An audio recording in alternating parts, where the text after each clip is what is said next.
This is Boxing Talk 8576 coming at you. This will be my Keith Thurman versus Errol Spence breakdown. That's the fight I anticipate that has a good chance of happening this year between Keith Thurman and Errol Spence.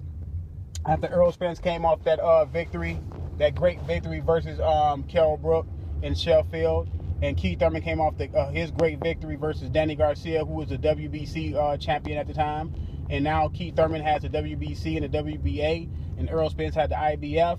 And now this is the matchup that everybody anticipates is going to happen next. This is my breakdown and prediction of who's going to win the fight, who I think is going to win the fight.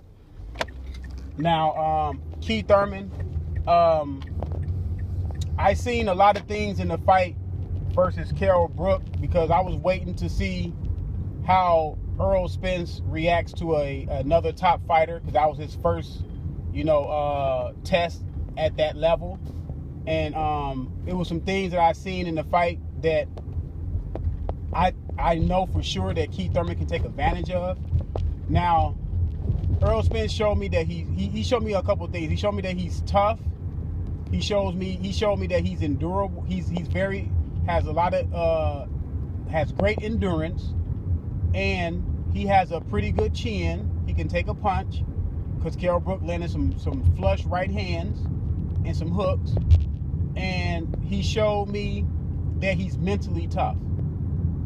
Now, the things that I seen in the fight that I didn't like is he gets hit with a right hand way too easy. He's front foot heavy, meaning that he has all his weight on his front foot. That's why he can't get out of the way of a lot of punches. So you can land just about any type of punch that you are good at throwing.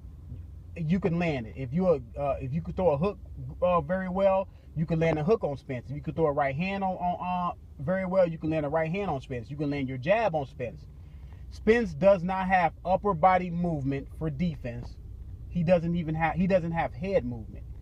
He doesn't use his feet, to me, very well to get away from punches, because when he was on his back foot, what he was doing was he was doing that more of a retreat, because things wasn't going well at mid-range versus him and Errol Brook.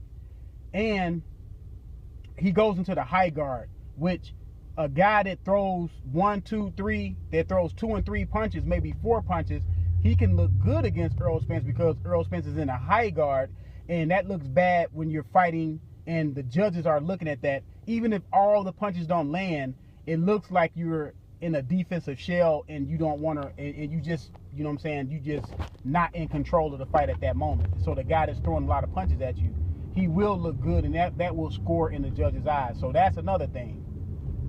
And I hear people say, well, Errol Spence was off 9 months. And that's why, and even Errol Spence said he wasn't as sharp. But I don't think that was the case. I think it was just he moved up to another level from fighting Bundu and Chris Algieri's of the world. He moved up to another level. And when you move up to another level, you get to see how the guy responds when he moves up to another level. And I just thought that Errol Spence, he could have been what he was against Algieri and Bundu. He made a conscious decision not to do that, because he had respect for Errol Brook's power, and he felt Errol Brook's power in the first round. Within the first minute or so, he felt Errol Brook's power. He knew he was in there with a different level. That's why he didn't try to walk him down and blast him out of there like what everybody was saying that he was going to do. It was going to be an easy fight. He's going to go in there and walk Brook down and blast Brook out. That's why he didn't do that, because he felt the power. He felt that, okay, this is a different level, and I'm not going to be able to walk this guy down. So, versus Keith Thurman, now when I look at Keith Thurman is tough. Keith Thurman has endurance. He showed that against Sean Porter. One thing about fighting Sean Porter, the reason why I like that fight when he fought Sean Porter, because Sean Porter, he's going to do these things he's going to do to you.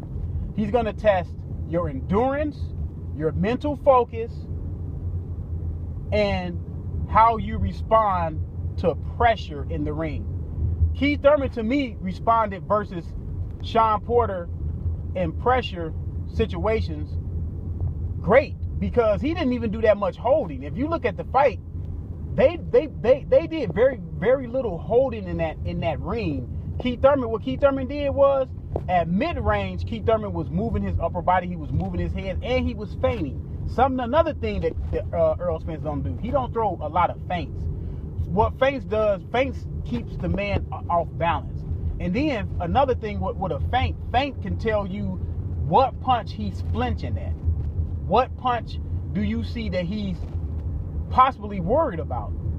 So Keith Thurman was doing that to keep Shawn Porter at bay. He was using his jab, and he was using his foot movement when he needed to. And he was setting traps for Shawn Porter. He was catching Shawn Porter with clean punches. Shawn Porter got a nice chin too on him himself, and Shawn Porter is in shape. That's what kept Shawn Porter up in that fight. But the things that I seen Shawn Porter test Keith Thurman with are the same things that Errol Spence will test Keith Thurman with, except Keith Thurman has already passed the test of what Errol Spence has. Errol Spence comes forward like Shawn Porter comes forward. Errol Spence has a nice body attack. Shawn Porter has a nice body attack. Errol Spence has great stamina, and he's going to test your stamina. Shawn Porter got great stamina, and he's going to test your stamina. Keith Thurman passed all that versus Shawn Porter. Then you will hear people say, well, we think Errol Spence is better than Shawn Porter.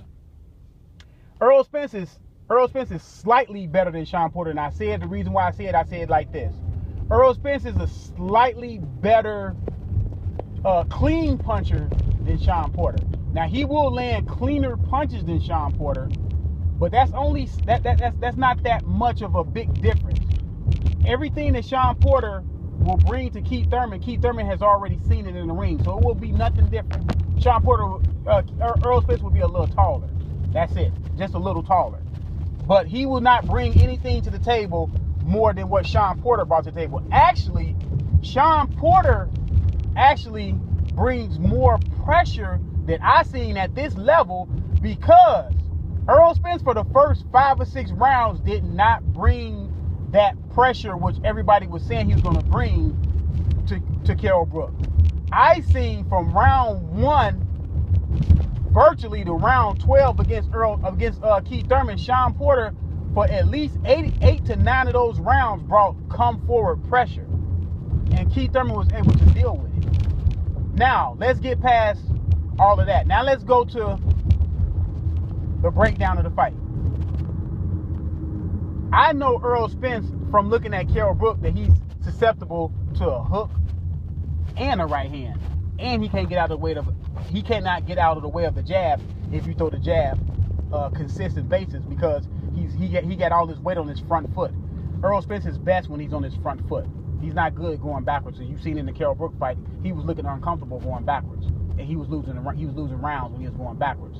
He won most of his rounds coming forward. He created most of his damage coming forward. So Keith Thurman has a good jab. Keith Thurman has a tremendous right hand. He has a nice hook. He's going to be able to land these punches on Errol Spence. Now Errol Spence is going to be hit. He's going to have to be able to take Keith Thurman right hands and his hooks like he kept like he took Kell Brooks. But without any head movement and proper defense, all Errol Spence is going to be able to do is eat punches. He's going to be eating punches. See, Errol Spence wants to land his punches. He don't really worry about too much about what you're throwing at him. He just worried about his punches. To me, I call him a one-speed guy. He fights at one speed, and that's all out. When he does come forward, he fights all out. He doesn't change speeds on his punches. Everything is hard.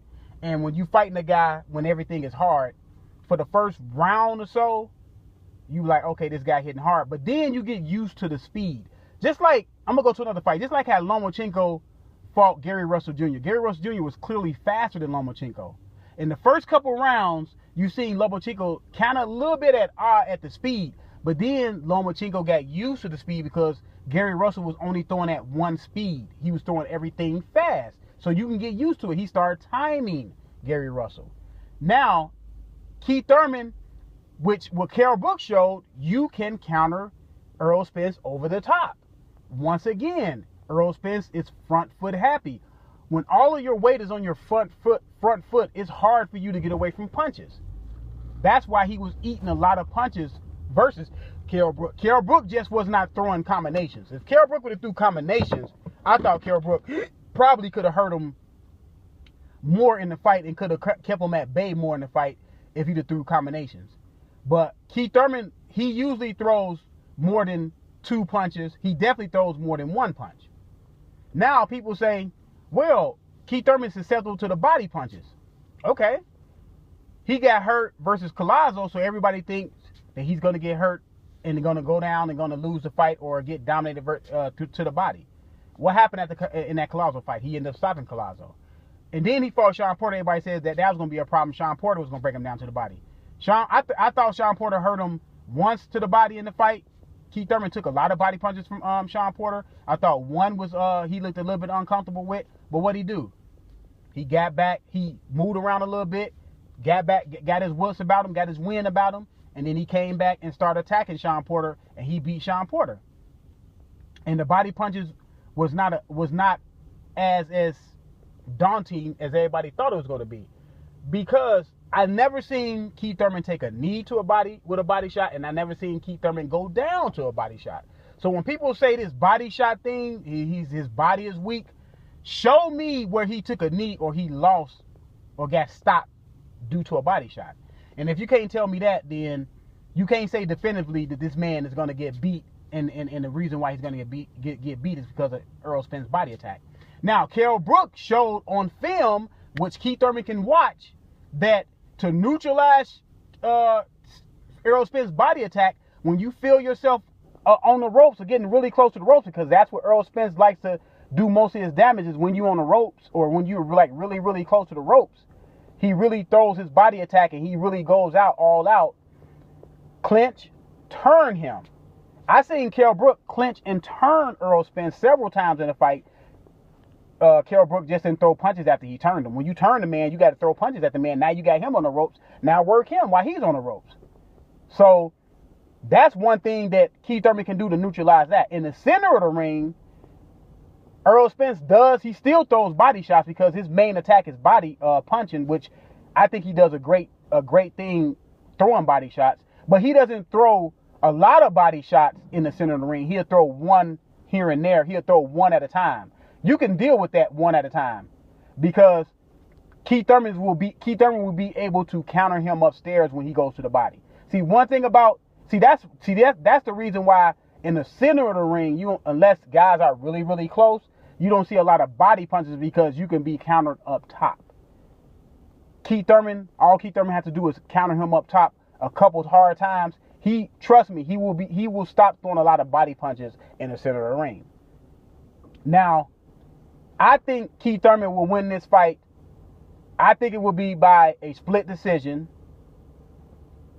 Keith Thurman down the stretch will show that he's the better fighter. I think the first 5 or 6 rounds, it will be fairly a good back and forth competition. But as the fight go on and Keith Thurman start timing Errol Spence and getting used to knowing what to do when Errol Spence try to go to the body, which counter him up top, I think you will see Errol Spence get hurt in this fight, possibly get dropped. Now, am I saying it's going to be an easy fight for Keith Thurman? No, because Errol Spence has shown that he's mentally tough, that he has great stamina, and he's hungry. And he has a pretty good chin, because he showed that in the Carol Brooks fight. I'm not saying anything that I didn't see versus him, because at first it was speculation what he can do. Now I've seen what he can do. It's no longer speculation what Keith Thurman can do, because I've seen what Keith Thurman can do. I've seen Keith Thurman at that level. He has had fights at that level. He's beat 2 welterweights in the top 10. He's the only fighter right now that I think that beat two fighters in the top 10. So Keith Thurman will win the fight. Keith Thurman, in my opinion, is still the best 147-pound fighter. I moved Errol Spence to number 3 because Errol Spence went to Selfield and ripped the belt from